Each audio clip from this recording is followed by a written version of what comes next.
Today we're talking with Selwyn Yosslowitz with the California Restaurant Association Los Angeles chapter. Selwyn, tell us a little bit about your history with the California Restaurant Association and the Los Angeles chapter.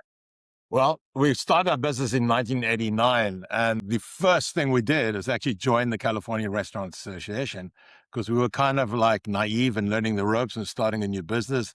And we wanted to be part of a group we felt that could help us to grow and to make connections to help our business. And that was the first time we made the connection in 1989. I was very fortunate. I had a mentor who operated another group of restaurants who encouraged me to join the Restaurant Association because it made such a huge difference in her life and with her business ventures. What do you feel makes the Los Angeles restaurant community unique? Well, I think we have such a blend of different types of restaurant businesses. Not only do we have ethnic businesses, we have so many different sizes, from independents going to large chains. What Los Angeles really brings to the table is the different opportunities and different choices in food.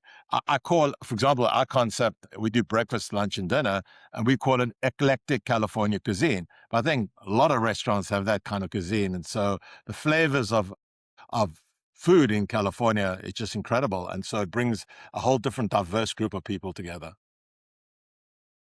There are some, specific challenges, I think, in the Los Angeles area. And you mentioned earlier that you wanted to join a group that was going to help you learn the ropes. Would you say that joining the California Restaurant Association did help you face those challenges? And if so, how? And is the CRA continuing to help with those challenges?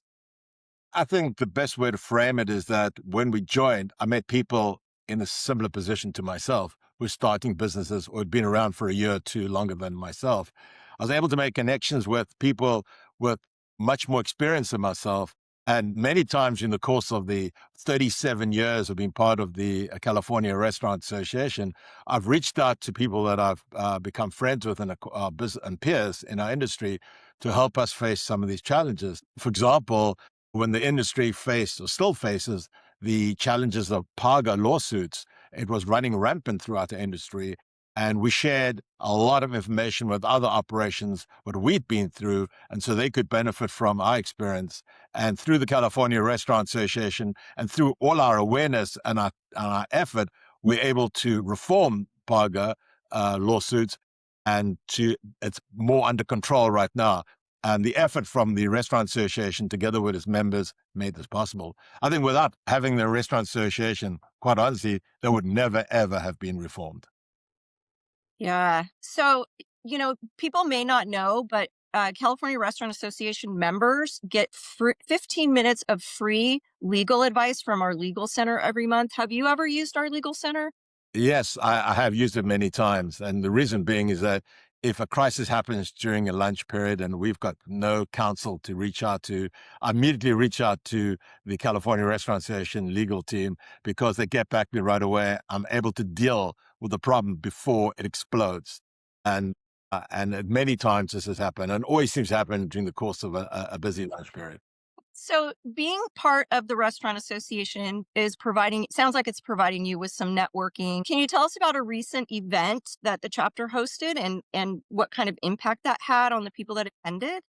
Well, there are actually many events, but I'll take one which I personally led up. I do a restaurant roundtable. We invite about 25 operators every 2 months, and we also invite a guest speaker to lead the discussion in our industry. What this does, it's a very intimate environment, and restaurateurs and operators love it because they get to share their challenges and their success stories amongst their peers. It really helps people to develop a more understanding of their problems and their challenges. And it's a very feel-good group of people when they get together. People feel really great about it and look forward to the next roundtable. It's just, people like to be in a safe environment and to share their situations. And this works. Yeah, I've been to those roundtables and they're really wonderful. So, thank you for hosting those. How does the chapter work hand in hand with the Restaurant Association statewide advocacy resource? Well, there are many times we have major issues from a legal standpoint, and the chapter reaches out to the California Restaurant Association and asks for help and guidance. Many are issues in our local city councils, which are trying to pass laws which are going to run us out of business or really affect us in a detrimental way. So we pull together, and we know we haven't got the resources ourselves. So we reach out to the state level, California Restaurant Association, and ask for guidance and sometimes financial support and the manpower to make our case in front of local city councils and even on a state level. It's very effective. I mean, I can remember many times when at the state level, the Restaurant Association has asked me to go to Sacramento and to meet legislators to present the challenges that we are facing in our industry. And this has been very effective. I personally have felt it, and the legislators appreciate when restaurant operators take the time out of the day to share their experiences and try and affect change. Thank you. If someone is watching this and they're not a member of the California Restaurant Association, why would you suggest that they join? Well, for very simple reasons. First of all, you've got nothing to lose. The membership is a very small dollar amount, in my opinion, annual subscription. And I think what you gain, even if you use just the free legal advice, you'll pay for your membership in 6 months. It's very easy to do.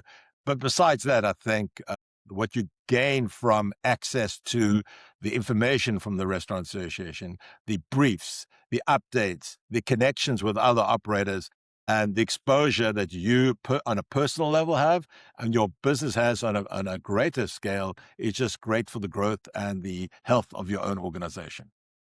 Right? And I'd like to clarify too that when we say Los Angeles chapter, we mean the entire Los Angeles area. So any of our members that are in the Los Angeles area are considered part of the chapter. We do have a board for the chapter and we have leadership on that board. So if someone was interested in joining the board, they could reach out to the association and to myself, and we could certainly work with them to get them a seat on the board if that was something that was a good fit for them. If you could give one piece of advice to your peers in the industry, what would that? Well, I say belong to a group. Sorry, belong to a group like Restaurant Association, and because you can make a difference. And often we have when a restaurant operator has been fairly successful in their business, they have the opportunity to represent those independent operators which don't have the resources to fight laws which are going to put them out of business. And so my advice is to join a group like the California Restaurant Association, get involved at a local level, and if you feel you're making a difference, then you can join at a state level and really fight the big issues in California. We need your help. Everyone needs your help. The restaurant industry has been faced with tremendous challenges lately. And I think the more restaurant operators band together, the more successful we'll be. Right. I would like to mention too that we have the California Restaurant Association does have many open resources on our website. You can also subscribe to our newsletter. You do not have to be a member to get our newsletter. So, can you tell the audience a little bit about what kind of information is in our newsletter that goes out? Well, there's so many laws that are changing all the time. Most restaurateurs can't keep up with the changes. And so you're kept ahead of you can all the briefings that tell you what laws have changed with this minimum wage. Because like minimum wage is very confusing when you have multiple operations in different counties, different sections of Los Angeles, for example. And so they keep us in safe areas and keep us aware of what these changes are taking place. Laws are made all the time. Plastic laws are change. We don't know what's going on all the time. So just being aware and reading all the briefs and reaching out to CRA, the Restaurant Association, if you have any issues, yeah, they're there to help. I mean, I personally, they have referred people to me to help guide other operators who are facing similar challenges that we've been through. So I cannot speak highly enough belonging to a group like the LA chapter or the California Restaurant Association. I just think it's a healthy way to grow your business and to stay active. That's wonderful advice. Thank you.